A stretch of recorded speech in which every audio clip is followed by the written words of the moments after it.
Температурный рекорд 54-летней давности побит в Казахстане, в то время как в Саудовской Аравии выпал снег, а Эмираты затопило. Что происходит с планетой и как скажется на Казахстане кардинальная смена климата? Об этом сегодня и поговорим. Это «Прямо по Кунаева», и мы начинаем. Забегая вперед, сразу скажу, что была в шоке от прогноза эксперта по ситуации с климатом в Казахстане. Но все же начну по порядку, чтобы всем было понятно, что это не голословные догадки, а вполне себе подтвержденные теории. Итак, буквально вчера были опубликованы данные Казгидромета о том, что прошедший ноябрь стал самым теплым за последние 54 года. Да не просто чуть теплее обычного, а расхождение с климатической нормой стало довольно значительным. В ряде городов и районов страны были установлены новые рекорды максимальной температуры воздуха, превзойдя показатели, которые держались несколько десятков лет. На фоне частой смены воздушных масс в течение ноября наблюдались интенсивные осадки и неблагоприятные погодные явления. В отдельных районах шли дожди и снег, отмечались туманы, гололед и усиление ветра.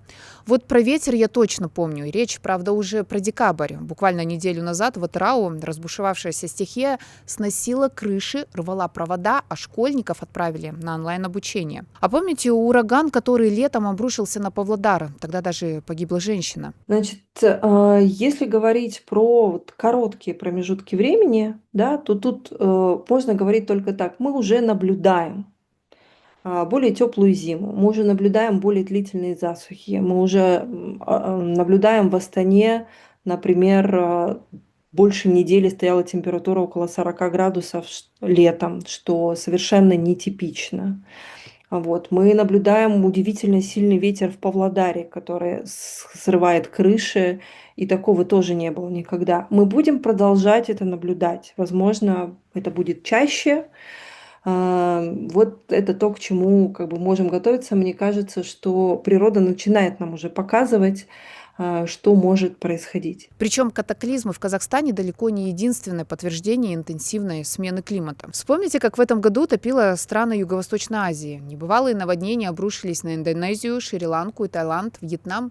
Ну и не только. Количество погибших исчисляется тысячами. А буквально на днях в Саудовской Аравии впервые за 30 лет выпал снег. Только представьте, снег в пустыне. Казахстанцы шутливо в комментариях писали: так вот, оказывается, где наш снег. И они недалеки от истины. Смотрите, мы говорим о том, что это не глобальное потепление, это глобальное изменение климата. Очень много взаимосвязанных процессов идет. И в том числе идет изменение по осадкам. И тут есть определенная такая физическая связь. Чем выше температура, тем больше испаряется воды, тем выше влажность, больше воды в атмосфере. И эта влага, она может перемещаться на какие-то большие территории и выпадать там, где ее не ждали. Отсюда у нас какие-то экстремальные осадки, наводнения. Это могут быть осадки в зимний период, которые вызывают паводки. Мы были свидетелями этому в 2024 году. То есть в целом система разбалансирована. И она чем дальше, тем она разбалансируется еще больше и больше. И это не пустые слова. В действительности с каждым годом подобных сюрпризов от природы, носящих разрушительный характер, становится все больше. Есть такая статистика по США. В США все посчитано, да. Если с 80-х годов у нас среднее количество каких-то природных катастроф на территории США, которые превышали $1 миллиард, каждая из которых превышала $1 миллиард ущерба, их было порядка 8 в год. Сейчас это 24 в год за последние 5 лет. То есть это не СМИ раздувают, это действительная статистика, что у нас стало гораздо больше таких природных катаклизмов, к которым по-настоящему надо готовиться. И здесь нужно готовиться и на уровне государства, да, и на каком-то бытовом уровне в том числе. Но вернемся к Казахстану. Как говорится, своя рубашка ближе к телу. И то, что коснется именно нашей страны, для нас более волнительно. Казахстан – это страна с резко континентальным климатом. И по расчетам ученых, Казахстан более подвержен изменениям климата, нежели другие регионы, рядом с которыми есть большие водные массивы, такие как моря, океаны.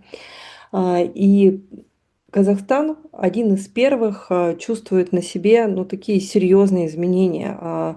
Я видела публикации, в которых говорится, что вот этой зимой температуры отличаются от обычных на 5, иногда на 8 и когда-то в какие-то дни даже на 10 градусов. Как бы вот он результат. А результат, прямо скажем, не радует. В частности, основной вопрос, сможем ли мы удержать среднее по планете повышение температуры на 2 градуса, на 2. И сейчас мы идем к тому, что у нас будет плюс 3,3 градуса. Вот сейчас у меня открыт климатический симулятор, который разработали в MIT. Это ведущий университет, который занимается климатом из Америки, из США. И здесь более 400 научных формул зашито. И вот сейчас я открыла Астану, и мы смотрим, что ожидается в Астане до конца столетия. Вот показываем в большом масштабе. Вот она у нас Астана здесь, юг это Алма-Аты. И мы видим, что по вот этому графику к концу столетия, если у нас бизнес идет как обычно, будет примерно плюс 5 градусов. В среднем по году. При этом, если смотреть глазами обывателя, то, в общем-то, вроде и неплохо, что у нас теплее. Признаюсь честно, я не очень люблю холод. Другой вопрос, что в глобальном масштабе это все же не предвещает ничего хорошего. Когда я смотрю на карты коллег, которые занимаются прогнозированием на длительные промежутки времени и разработкой национального плана адаптации к изменению климата, я вижу, что у нас действительно ожидается более теплая зима, более теплая осень, но, например, более холодная весна, если мы говорим вот в промежутке до 35 до 40 года. То есть вот ожидать, что весна у нас наступит рано, ну, скорее, у нас чуть меньшая вероятность этого, да. Мы, когда говорим про климат, это вот тоже говорится всегда про вероятности. Это все-таки слишком сложная, слишком многокомпонентная система, чтобы мы могли сказать что-то очень-очень четко. Так все же, чем нам грозит изменение климата? И не в каком-то мировом масштабе, а именно в страновом. Как бы что хорошего или что плохого в том, что будет в среднем на 5 градусов теплее? Ну вот, например, есть такой момент. Оказывается, что теплая температура приходится на лето, и в том числе засуха возникает в период цветения пшеницы. И это нам что дает? Это нам дает снижение урожайности пшеницы, по крайней мере, на 15%. Кукурузы почти на 20%. Рис тоже вот характерная культура для Казахстана. Это минус 8%. Это совершенно однозначное повышение цен на продовольствие. И более серьезные риски, связанные с земледелием. Если говорить про животноводство, да, то тоже длительные засухи, это более сухая трава, это менее такие плодородные пастбища, что вот тоже требует и больше площади выпасания животных. И, ну вот, к сожалению, идет тенденция к тому, что больше и больше пастбищ деградируют, в том числе, возможно, в связи с изменением климата. А вот это уже довольно серьезно. 4 года назад мы очень хорошо почувствовали последствия засухи, хотя ее даже нельзя назвать продолжительной и масштабной. Она захватила всего пару регионов, а последствия пожинал весь Казахстан. То есть вот самое ближайшее, что мы можем смотреть, это 2030 год. Ожидается, что к этому времени уже будет плюс 1,5 градуса, если все идет так, как обычно. Вот. И мы здесь видим, что вероятность годичной засухи, то есть засуха длительностью не менее года, у нас 11,33%. То есть можем говорить, что там каждый 10-й или даже каждый 3-й год будет с очень длительной засухой. И это тоже очень серьезно сказывается на урожайности. Но если мы спускаемся пониже, к Алма-Аты, да, там уже ближе к 34-50.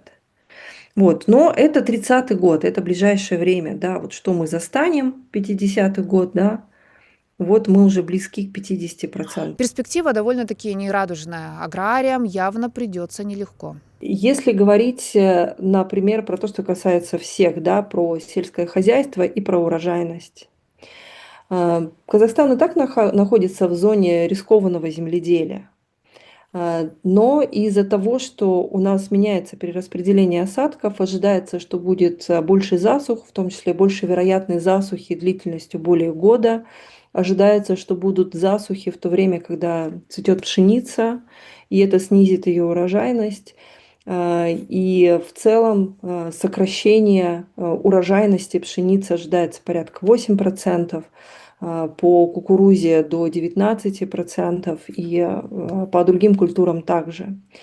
Безусловно, нужно понимать, что будут сложности с водой, поэтому такие культуры, которые требуют большого количества влаги, как хлопок или рис, сейчас уже идут работы по изучению того, на какие другие культуры можно их и стоит заменять для того, чтобы сохранить прибыль у фермерских хозяйств, чтобы они могли продолжать работать. Есть и еще одна проблема, которая вытекает из изменения климата – нехватка энергии. Ведь чем жарче, тем больше энергопотребления. Нужно готовиться к тому, что если у нас более теплые зимы, что, казалось бы, приятно, у нас будут более жаркие лета, будет более жаркое лето, больше людей будет устанавливать кондиционеры, и это большая нагрузка на сети. И сети должны выдерживать, они требуют обновления, это нужно учитывать. Кроме того, если ожидаются, а это ожидается, волны жары, это когда несколько дней подряд очень высокая температура, то те рабочие, которые работают на открытом воздухе, они просто не смогут работать в таких условиях. Соответственно, крупным промышленным предприятиям нужно будет менять график работы, как это вот в южных странах есть, когда есть, например, большой обеденный перерыв, когда люди не могут работать, они начинают работать рано утром, они заканчивают поздно вечером, да, но посередине дня у них достаточно большой перерыв. Вот такие примеры навскидку могу привести, да, к чему можно будет готовиться. Так что же со всем этим делать? Неужели нельзя предпринять никаких мер? Ну уж, если не предотвратить, то хотя бы быть готовыми ко всем изменениям, пока есть еще время подготовиться. На уровне государства сейчас разрабатывается национальный план адаптации к изменению климата, который включает в себя и ранние системы оповещения, и определенную подготовку, связанную с медикаментами, со специалистами, и с укреплением инфраструктуры, потому что у нас и сети должны выдержать, и дороги должны выдержать. Как бы и мы видели в 2024 году, что было очень много вопросов к тому, как готова инфраструктура к каким-то последствиям и изменениям климата. И кроме этого, после принятия национального плана адаптации к изменению климата будет обязательство у регионов принять вот свои региональные планы адаптации. Каждый регион будет изучать, что у них по защите, что у них по рискам, которые есть. У каждого региона они свои. И будет разрабатывать определенные планы, готовиться. Главное, чтобы это приняли к сведению и предпринимали реальные шаги, а не ждали до последнего, до тех пор, когда уже поздно будет что-либо предпринимать. Могу, резюмируя, сказать, что изменения будут. И, пожалуй, с точки зрения вот обывателя можно сказать, что, ну, во-первых, нужно не закрывать на это глаза и знать про то, что, да, изменения будут. И нужно, опять же, с открытыми глазами смотреть на то, как ваш район, как ваш регион готовится к изменению климата. И, безусловно, нужно помнить про свою роль. И действительно экономить ресурсы, потому что любая лишняя включенная лампочка – это сжигание угля, который и выбрасывает парниковые газы, и загрязняет воздух. И включенная просто так вода – это тоже трата тех ресурсов, которых в Казахстане очень немного. Поэтому давайте, с одной стороны, отправлять запрос к государству, что оно делает для того, чтобы мы были готовы и чтобы мы снижали выбросы, а с другой стороны, отправлять этот вопрос к себе. А что я делаю для того, чтобы экономить ресурсы и отсрочить или смягчить изменение климата? А вот здесь есть над чем задуматься. Всякое изменение начинается лично с каждого. Ну а у нас на сегодня все. Напишите, что вы думаете по этому поводу. Мы все читаем. До скорого.